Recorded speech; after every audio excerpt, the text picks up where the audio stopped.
आज आपल्याला लिंबू आणि मिरचीची भाजी करायची आहे।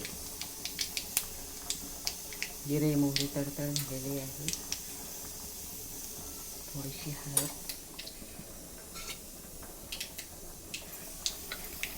आणि मिरच्या टाकून घेऊ।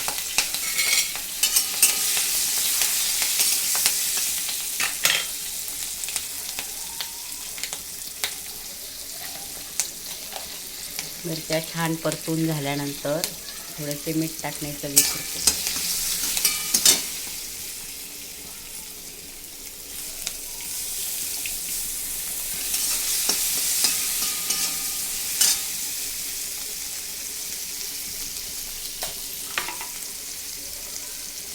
एक चमचा दही टाकले।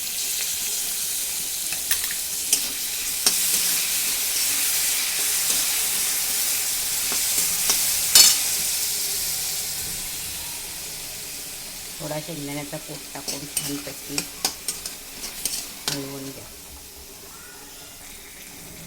मिरची छान तयार झालेली आहे। 10 मिनिटे वाफेवर ठेवल्यामुळे कलर पण खूप छान आलेला आहे। नंतर थोडी साखर टाकून खूप छान लागते।